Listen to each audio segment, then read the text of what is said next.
It's train time, starting now, right after this small intro.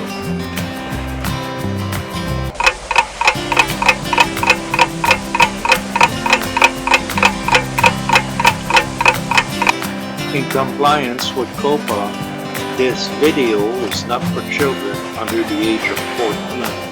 Viewer discretion is advised. Sponsored by Canadian Model Railroad.ca and by donations from patrons like you. Further support provided by miniprint.ca. Make your layout come alive with the 3D creation of miniprint.ca. Now on with the show with your hosts, Peter and Joe. Well, welcome to episode 13 of It's Train Time. We are in January 2021. Year 2020 is behind us, though that 2021 certainly doesn't feel anything different from 2020 so far. Here, as you notice, Peter is not with me on the set, reason being that we're still under a lockdown here in Manitoba since early November. And probably will be on a lockdown for another 2 weeks, 3 weeks, maybe a month to come. Well, sure, the lockdown and the pandemic had a lot of negative effect on many people, on the viewer also. But anybody that is on the model railroad hobby certainly used that time to work on some projects that were down on the shelves and waiting to be worked with. It certainly was my case. And I started to work on a landmark of Winnipeg, which is called the Nutty clubs. And just as a little bit view of what I did with that is I took the old kit of Cornerstone, the Brook Hills Farm Dairy, which is kit 933-3010, and built the two building of that landmark.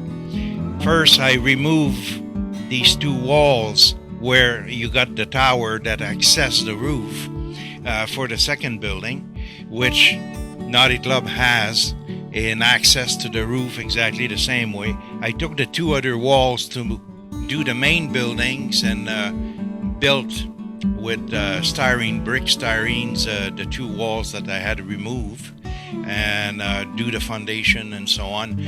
Later on in the show, I will show you a few pictures of what happened during the build, and the building is not finished yet. They still have some work to be done to it, which will probably take another 8 to 10 hours, but then it will be ready to go on the layout. At the same time, Peter probably is not physically with us on the set, but he has sent to us a video of him doing the corrugated roof on the car shed of his N-scale layout at home. And he show us his techniques and how he does it and the weathering and so on. So we will be showing you that on the first segment of this show. Also in this show is the photo of the month, is also the view from above, and we'll go and visit the second part of John Longhurst CP Manitoba and Minnesota subdivisions. We'll be seeing the level 1 of his layout, and unfortunately that layout now is not existing anymore because John has to downsize, but regardless, is a beautiful layout to look at. So for now, let's go and visit Peter at home on his layout and scale layout and let him show us how he do some metal roofing.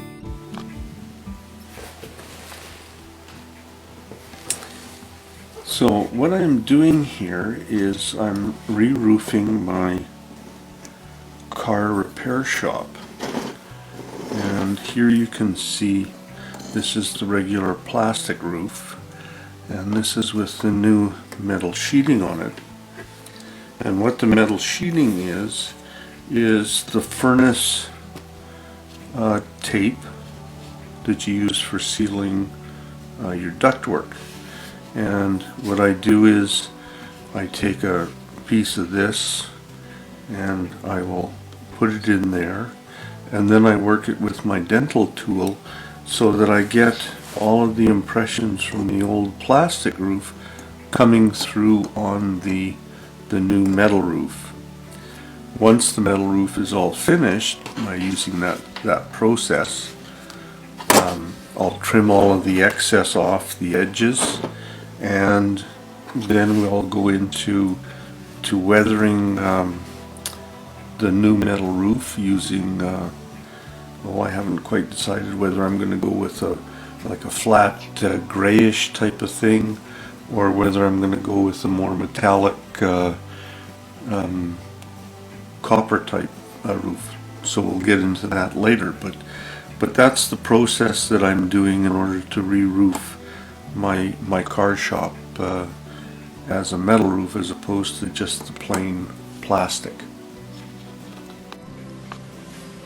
So, carrying on with the metal roof, what I've done is I've laid the next sheet in place, and I've butted it up at the top here, and any extra that went over I can trim off. But now that it's in place, you can see the ribs and stuff underneath. So I just take my dental tool that I have, has got this bulbous end on it, and I just start going down the ribs and working the metal tape into all of the little bumps and markings on the roof, and you can see it starts to take shape.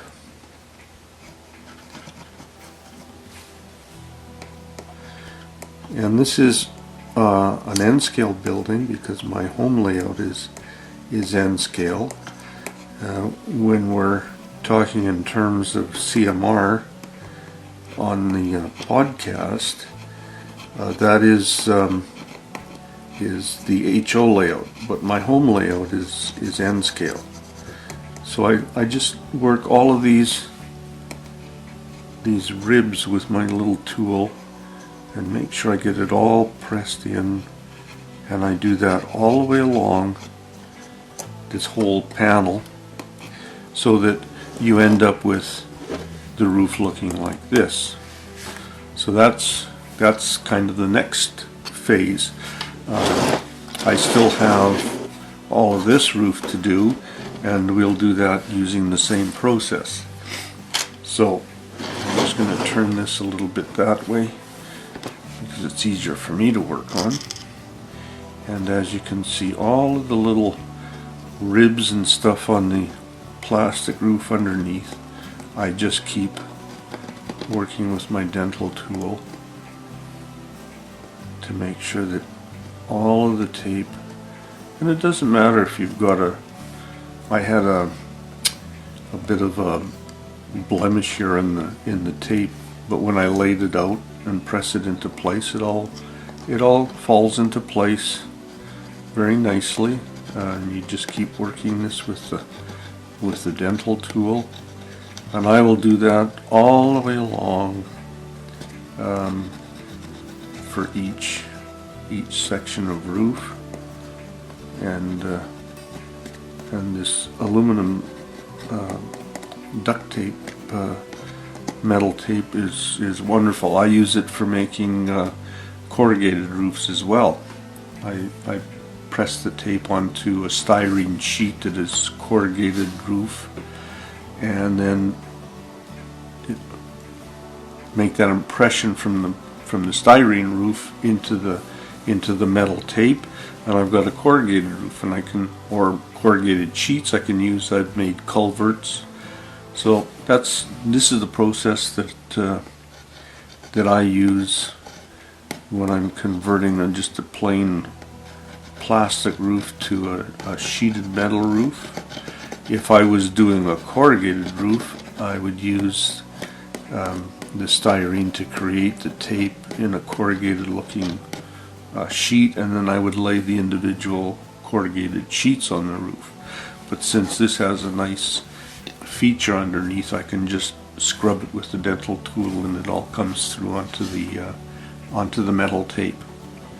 So that's the next phase, and we'll show you more as we go along.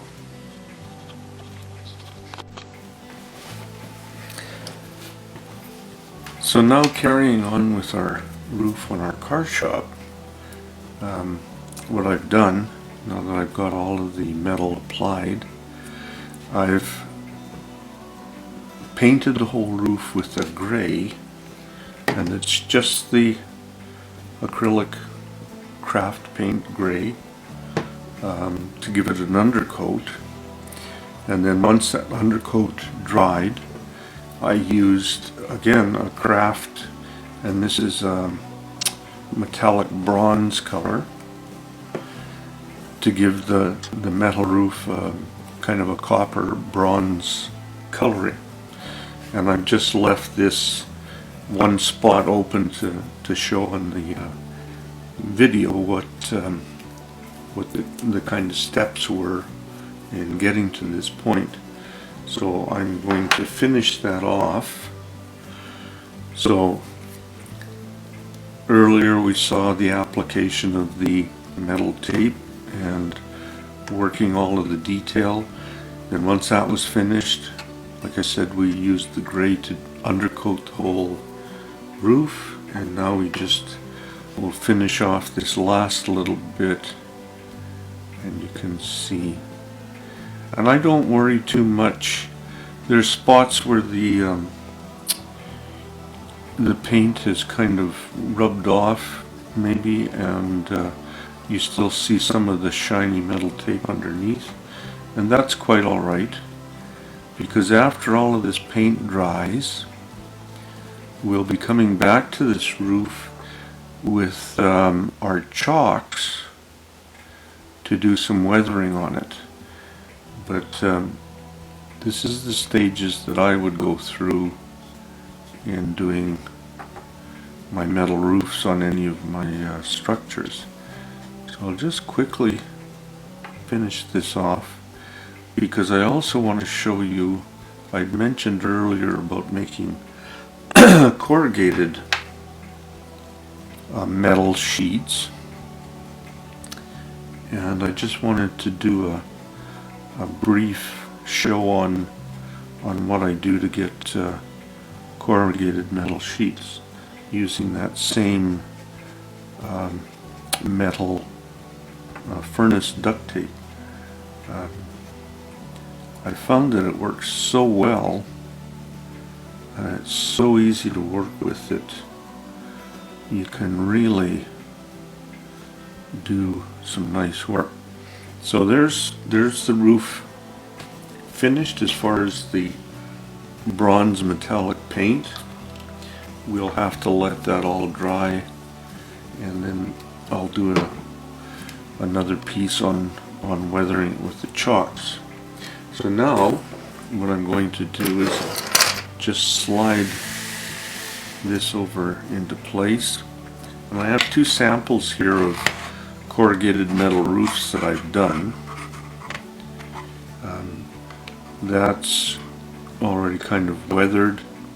It's just a little freight shed, and this is another little shelter shed. And when I applied the corrugated roofs, I don't know if you can see it in the video, what I did is I cut the metallic tape into scale sizes that would represent 4 or 5 foot wide by say 8 to 10 foot metal sheeting, roof sheeting, and then apply it. So now here we have, this is just a strip, sample strip. I leave the backing on the tape because you don't want to take that off and have it stick. And this is a sheet of styrene representing corrugated roofing. And I just use the painter's tape to hold it in place. And then again, I take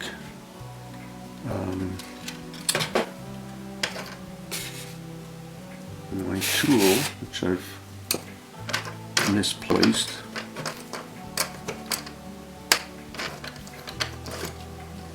I'm going to use a toothpick instead. It'll still work. So each of these, I just press them into place.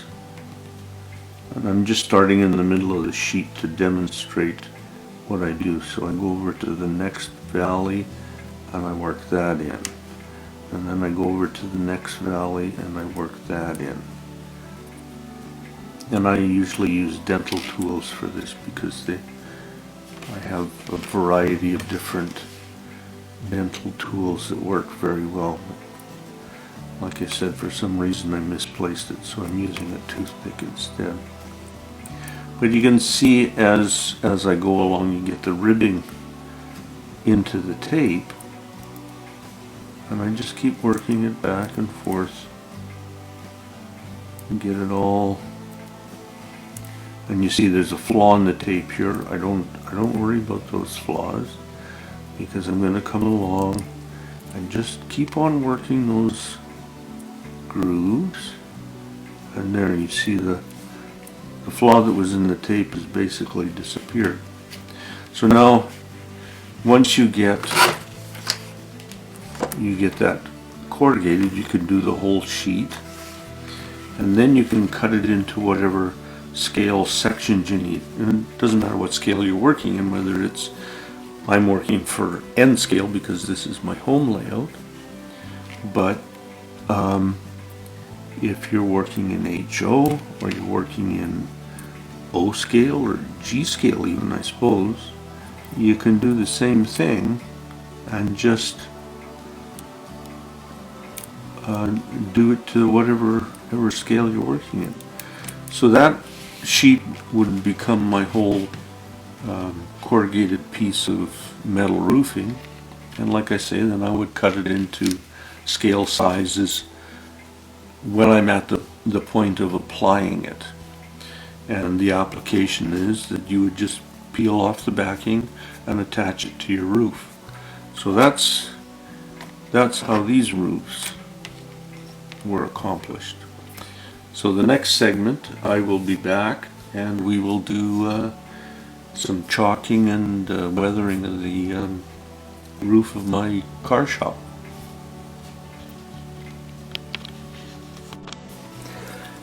Now that we've got the roof all painted, we can do a little weathering using some chalks.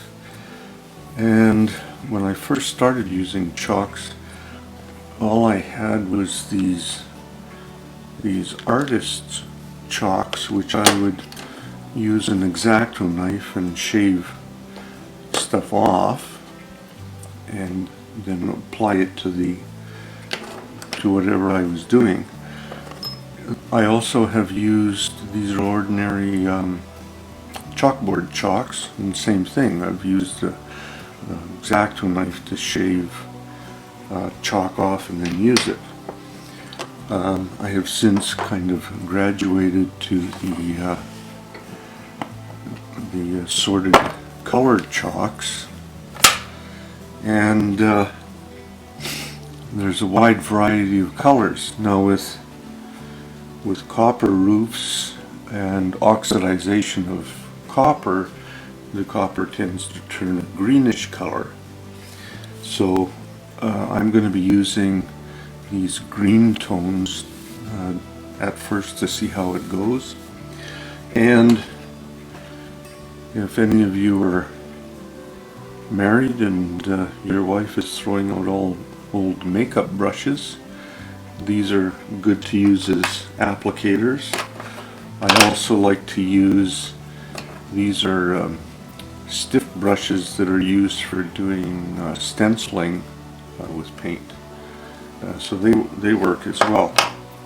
So let's just get started, and I'm going to use this green here, and I'm going to use a makeup brush just to apply it. And then I'm going to work it in with one of these stiffer brushes just to see how it goes. So I'll just kind of work that in and see how if it gives us an effect that we're looking for. There's other techniques, of course, of weathering.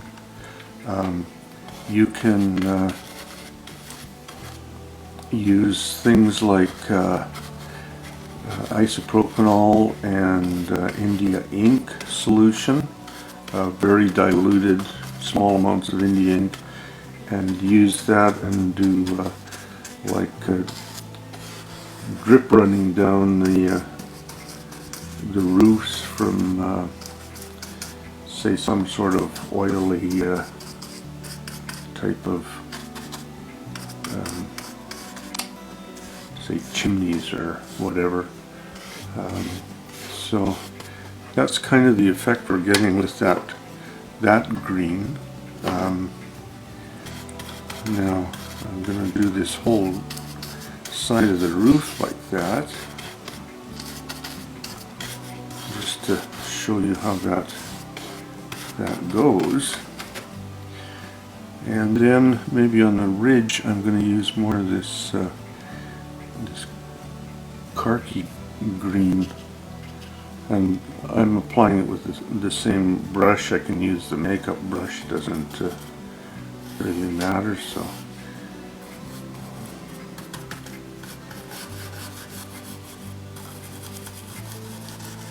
again, as we work that in, we're getting some spillage down on the lower roof. I'm going to move some of this to the other side just to show you different shadings.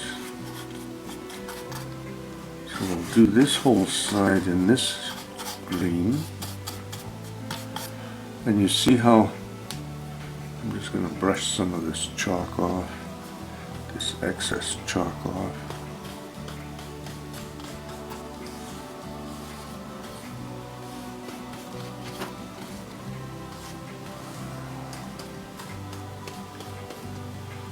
It's pretty green, so we may want to add a slightly different color to that to change it. And you can play around with this as much as you want, just to see the different effects that you can get. This is more of a dirtier green on this side.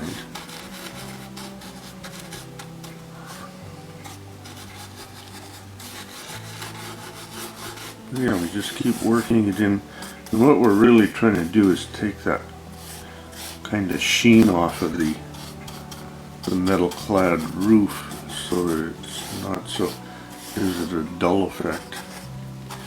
You can also spray, once you're done all of this, you can also spray it with like a dull coat spray, or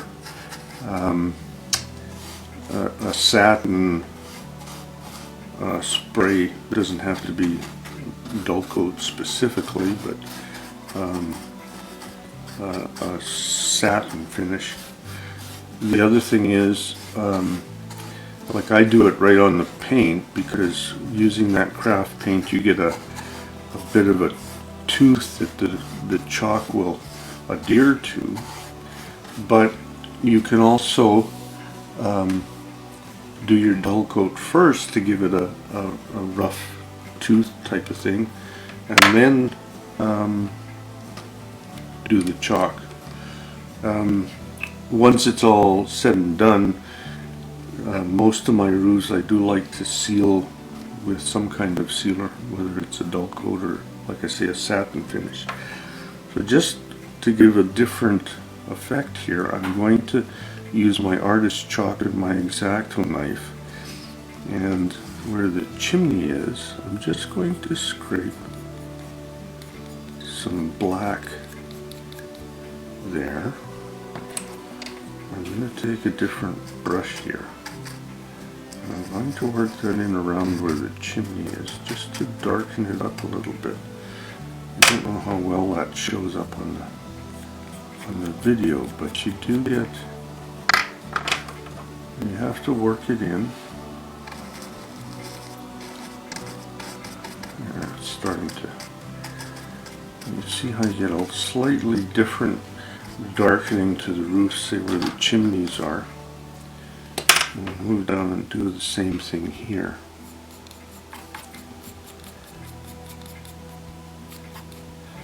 So hopefully this gives you some kind of guidance on how to. Don't be afraid to kind of play around with it. If push came to shove, you can really kind of scrub the chalk off if you have to. But I just keep playing with it like this until I kind of get the dull, weathered shade that I'm looking for. That's a little more. But you can see at the chimneys here where it's dull with the greenish tone, and then you can see the darkening areas where the chimneys are. This is a little more green than maybe I would want, so I can always kind of tone that down a little bit with some other colors, or if I keep working it off with the brush like this, you can see how it starts to change a bit. But the main thing is that you basically play with it until you're kind of happy with the effect that you get, and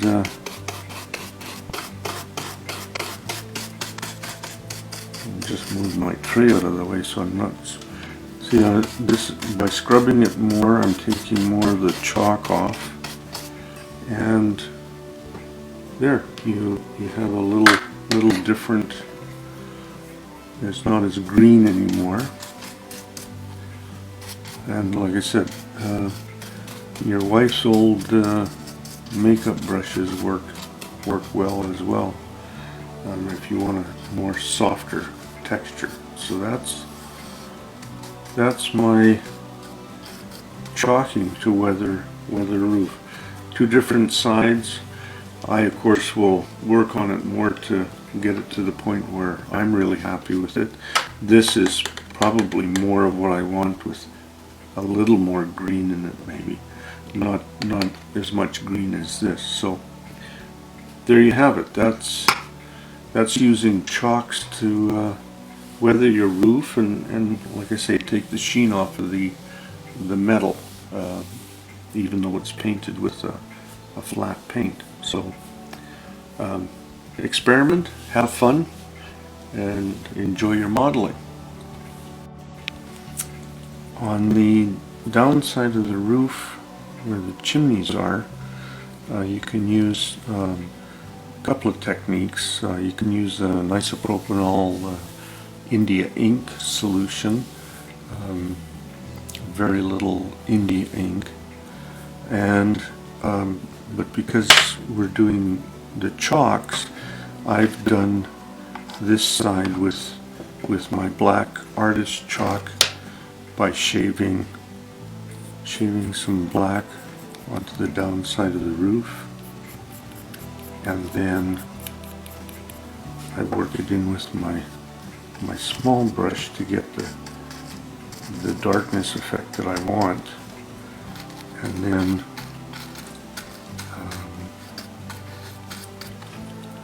we can do it on this side as well. Just put a little bit here like that, and work it in with my small brush.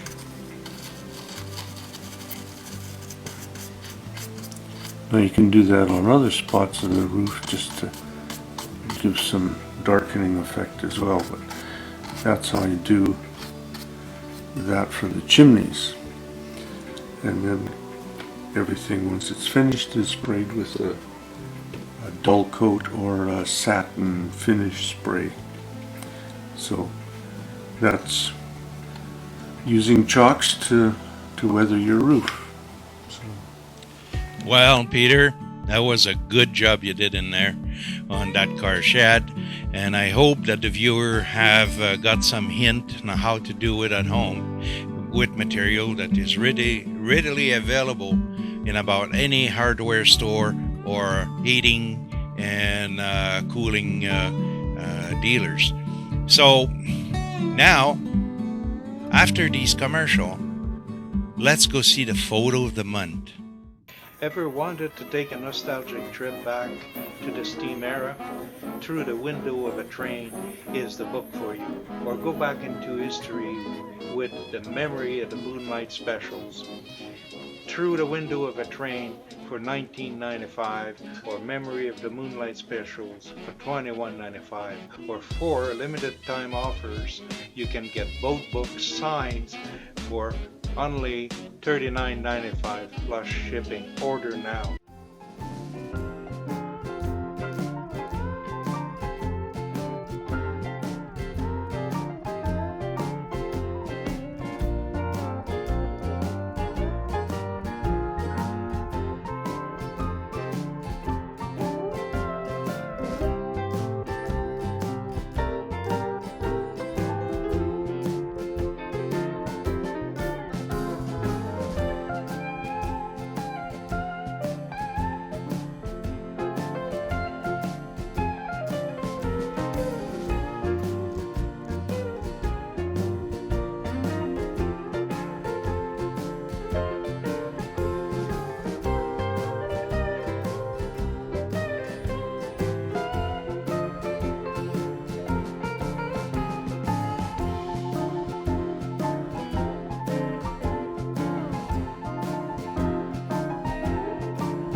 Well, as beautiful as ever.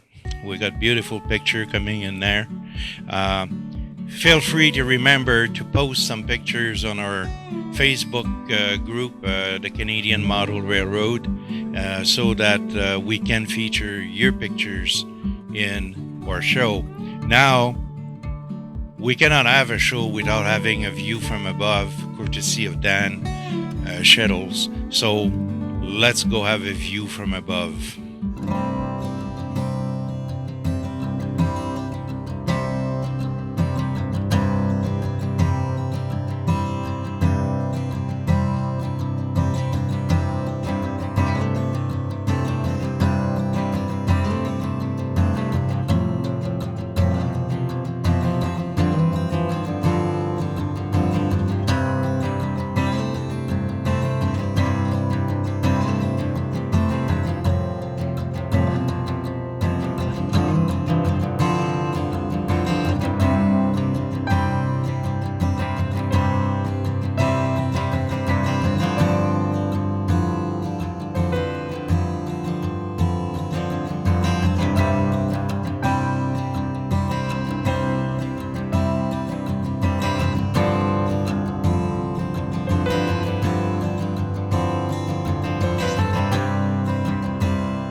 And now, let's go visit John Longhurst CP, Manitoba, Minnesota subdivision, and see what the level 1 of his layout was.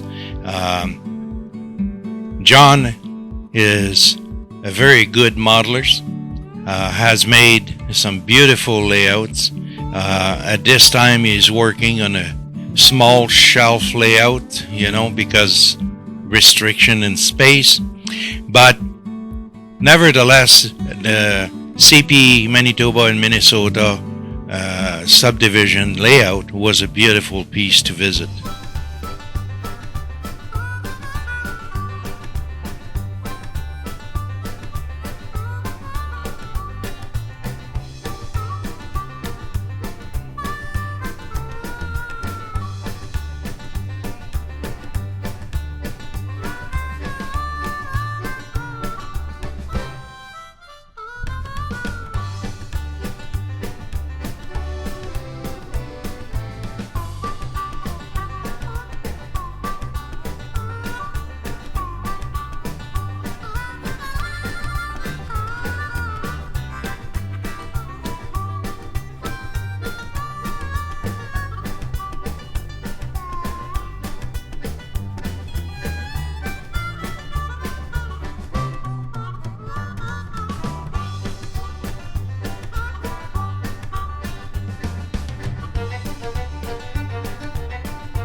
Well, I sure hope that you enjoyed that, because I did. And Peter does love that layout. Now, that layout from John, I had the honor of visiting that layout when it was up, and it was marvelous to see in person. Now, let's go back to when I was talking to you early in the show about the Brooks Hills Farm Dairy and now the Nutty Clubs. At the same time I'm talking, I'm rolling some pictures of what happened.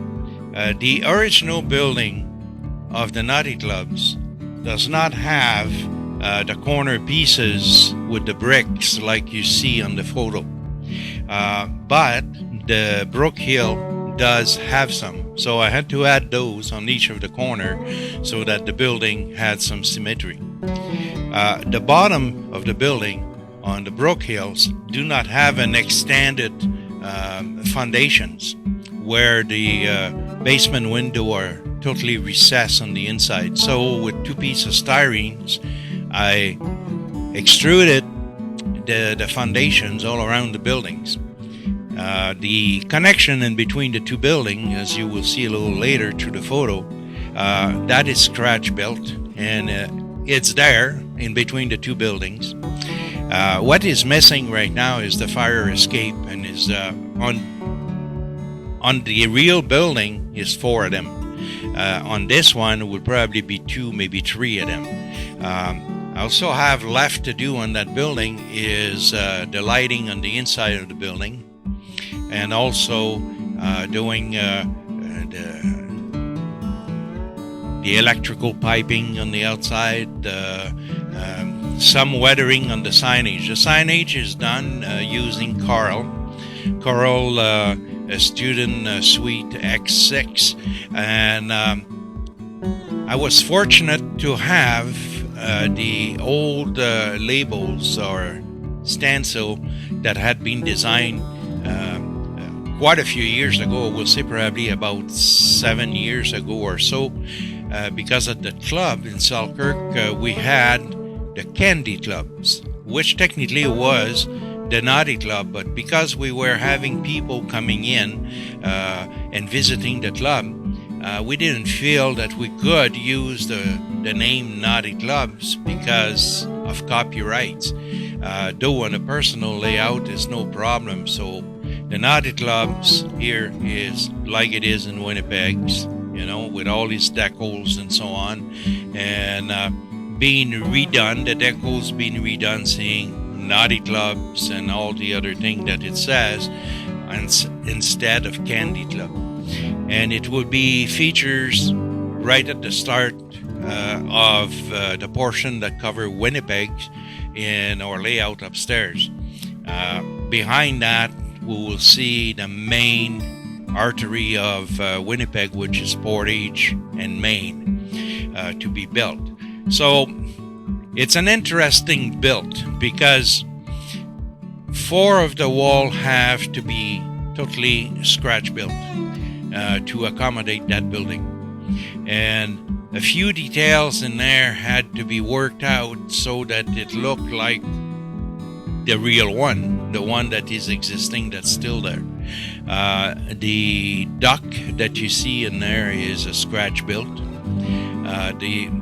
which has, the Nutty Club has a dock like that. Before, many years ago, they were bringing a boxcar in there to be loaded so they can ship their candy and their peanuts all around Canada. The interior scene on building number 2, the small building that you see in there with the tower to access the roof, is also a scratch built. So after the lights are being put inside of the building, that building will be ready to go. The wires will come through the chimney. That's why you will probably wonder why that chimney is not covered on the front. On each side is a brass strip that goes in there where the positive and the negative would be soldered on, and then the front of the chimney and then the top, the cap, would be put on. So that is what I've been busy at on the workbench at the CMR studio upstairs. At the same time, I start some other project that would be features as the time goes on our show. So in regards to modeling, folks, take the time to model, enjoy your modeling. It's a great hobby to be in. Nowadays, we have ton of products that are coming in to help us build. A lot of them you can find around you, and use them because it's worthwhile to save a little bit of money there. For the time being, folks, remember to wear your mask, do self-distancing, wash your hands, stay at home, be safe, and remember we have to take care of each other.